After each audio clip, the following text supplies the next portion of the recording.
So that is really the danger point. That is where you have the risk of you being able to take these objects that are 100% man-made and, for example, this boomerang flying object seen through around the Hudson Valley, I believe this one. And the Hudson Valley events and the reported up and down, I think it was 88, something like that. And people got right up underneath it. Look what's underneath. Can you see that? Little tubes and structures and grids and what have you. That's not extraterrestrial. That's man-made. Probably out of the Boeing Phantom Works out of Seattle. And they were just seeing what the public would do. So people were stopped on the freeway reporting it. Tens of thousands of people saw these. Silent.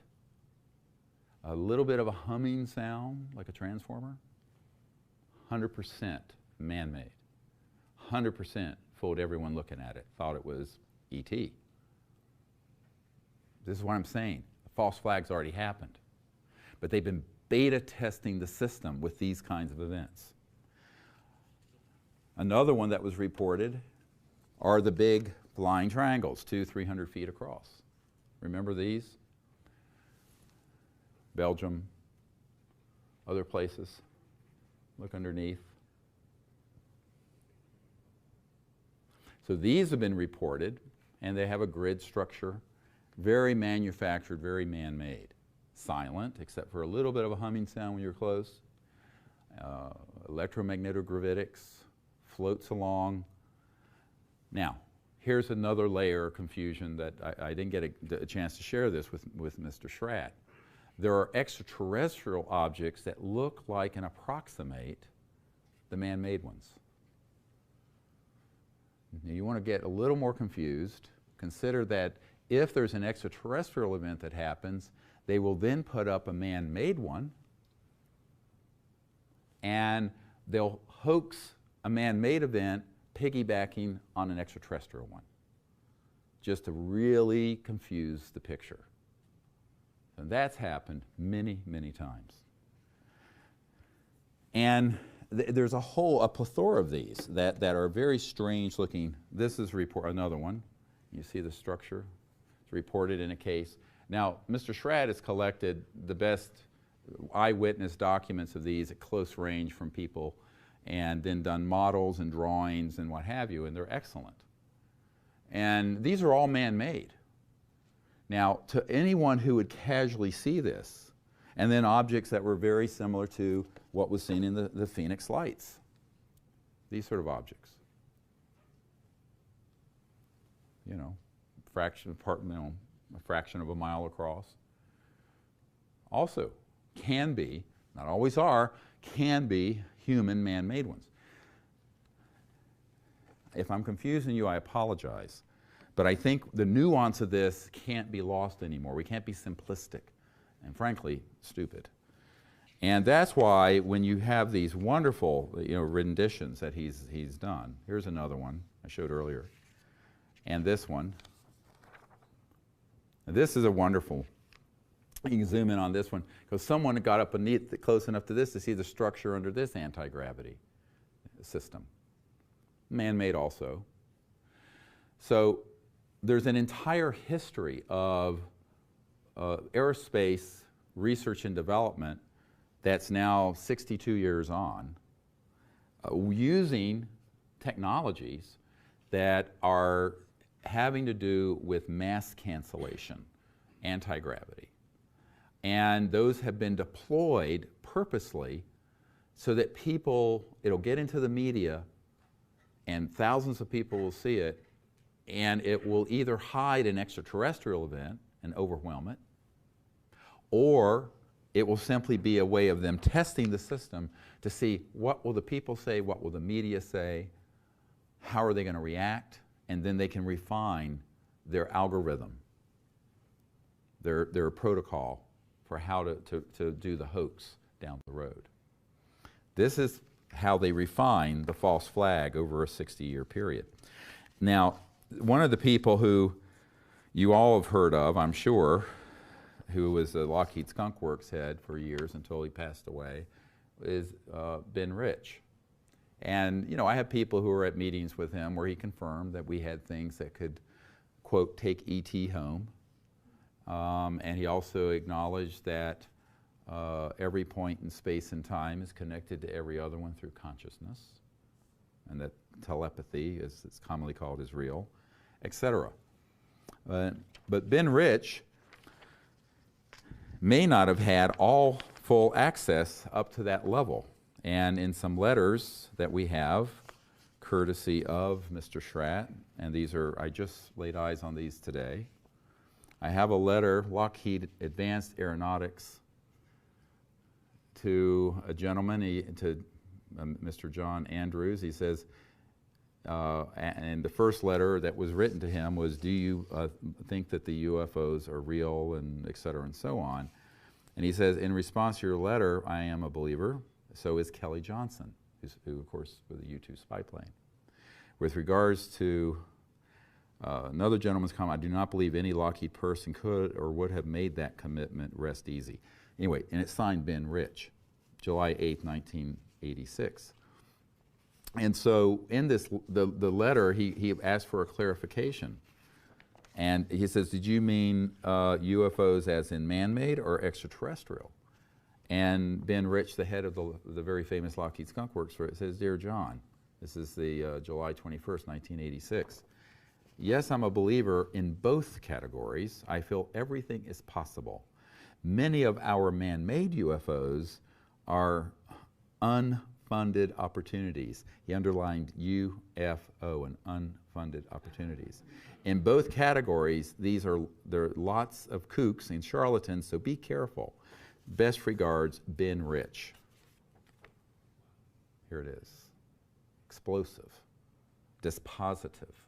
Now, he, again, would not have had a complete all-access pass into every compartment, extraterrestrial and man-made, because the intelligence officer that we have recently interviewed confirmed that the area at Nellis Air Force Base that dealt with man-made advanced UFO-type anti-gravity was completely separate from and hermetically sealed from the extraterrestrial facility underground that was run by people, not ETs, but that had the ET craft they were studying. We've also had it confirmed that the very famous Cash Landrum case, how many people have heard of this? In the early 80s, and there was a craft outside Houston that had a core breach and was spewing radioactive material and injured and killed a couple of women. And it looked like a saucer, and it was flying, and they had to call in helicopters to assist, and it made a crash landing in a remote area. This Air Force Office of Special Investigations official, on camera, admits that he was the principal investigator that, for the Air Force, put out the cover story that it was a UFO. And he said it was one of ours, but the skin of the craft, the shell, was extraterrestrial. The power plant, which they had not been able to fully figure out, had a hybrid system that had a nuclear power component that had a filtering problem and a core breach and began to spew radioactivity on people. And this is on camera. This is a lieutenant colonel, name, rank, serial number. I'm telling you, this is going to be explosive, this movie, Unacknowledged. So what you need to understand is that the intelligence community is thrilled if the UFO community says, it was a UFO, it was all alien. When in reality, it's not that simple. It's both.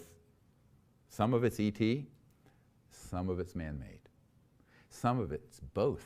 And the Cash Landrum crash case was both. So this understanding is key. Otherwise, everyone's going to assume anything that we don't understand that zips around is extraterrestrial. Moreover, anything that would come over and do an Independence Day attack, boom, is extraterrestrial, when it isn't. It is not. It is absolutely not. It's all a lie. It's the biggest hoax in human history, and you've got to wake up to this. So, and I think that one of the problems that we have is, and I remember in 1994, that time period was a devastating time for me. I was going to quit all this. It's too difficult. A man came to me and says, yes, you've discovered the truth. But guess what? No one's going to believe you. He says the truth is so much more bizarre than the lie that it hides itself. And he says, for that reason, you will be discredited even though you're speaking the truth. He says, so just be prepared that if you talk about this, you will be discredited. And I said, I understand that, but do you not warn the public of something like this? If we had known that we had hoaxed the Gulf of Tonkin, and could we have avoided Vietnam? If we had known about 9/11 in advance, or the hoaxing of the weapons of mass destruction materials about Iraq, could we have avoided that disaster? This is my dilemma. So, you know, if I speak the truth, I'm discredited and hated. If I don't speak the truth, I carry a heavy, heavy burden. So, you know, I'd rather speak the truth even if people hate it. Now, here's another object that's been seen. Very unusual, very detailed, excellent rendition that Mr. Schrad has done. Man-made, very advanced. I suspect would deceive almost everyone who saw it. And this is the Hudson Valley boomerang shape, probably out of the Boeing Phantom Works. And tens of thousands of people saw this, by the way. The ones who were close enough to it could see actually the structure and the girds and the struts and the infrastructure of the craft. Well, interstellar vehicles don't have that. So here's a little tip.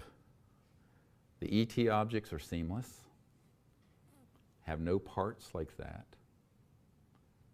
and have a completely different quality to them because they are interstellar and transdimensional. Because they go beyond the speed of light and they are manufactured in a way that is completely different. So listen very carefully because I'm going to blow your minds, if I haven't already. And I know this is a lot of information in an hour. But listen carefully. Your life will depend on it. And those folks in Washington and Moscow listening, listen very carefully. Interstellar vehicles do not manufacture the way we do. So like if you're going to make one of these, you're going to dig up the materials, put it through a mold, rivet it together, have plates and struts and parts, right? But it's got a power plant on it that's electromagnetic, mass cancellation, it floats, it's silent, looks and sounds like a UFO, and it could be a saucer, it could be any shape. They can make them in any shape. An interstellar vehicle is not manufactured that way. So I don't want to lose everyone with a lot of jargon here, but if you can for a moment, you've heard of 3D printing?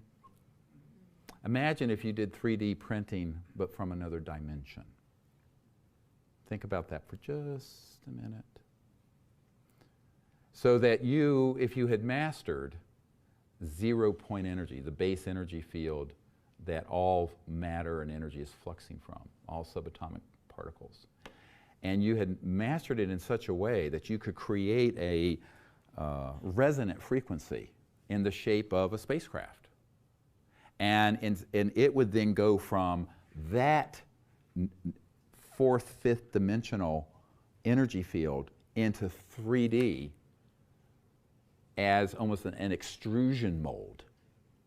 Does this make sense? And where it would materialize in that perfect form. It wasn't something that was put together by digging up those minerals, melting them, smelting them, and riveting them together. This is why they do not have those kind of moving parts and seams. They are seamless. Very important data point for those of you who will have a close encounter with a man-made object versus a close encounter with an extraterrestrial object. I'm trying to give you a little tutorial here. And I'll take it one step further.